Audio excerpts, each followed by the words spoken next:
Hello, today we're going to be making fibrous buttery cookies, basically using the leftover fiber from juicing fruits. It's amazing. Please subscribe to my channel, give this video a thumbs up, and let's get down to it. Add 1 large egg into your blender. Add half a cup of whole milk.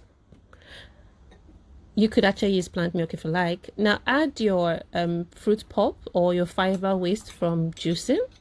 You can see that mine is very dry because I juiced the living daylight out of my fruits. I used watermelon, carrot, ginger, and celery. In a bowl I have 2 cups of flour, and I'm adding 1 teaspoon of mixed spices, half a cup of sugar. I use brown sugar mainly.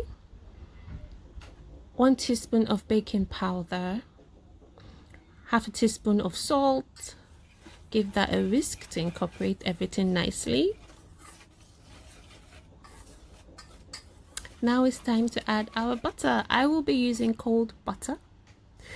Now you grate your butter.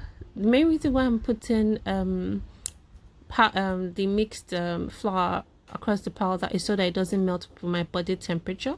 I learned this on Food Network channel, but I can't remember which of the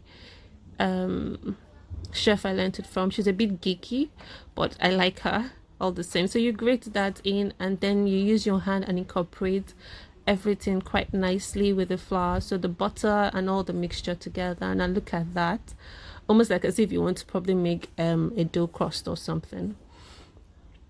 Now it's time to mix our wet and our dry. Remember this, we already blended already, so now we're combining them together. Mix nicely, just like that. Incorporate it until everything has been incorporated. Look at that. At this point you can add extra flour. You can add toppings if you like. You can add coconut shavings. You can add chocolate chips, whatever works for you.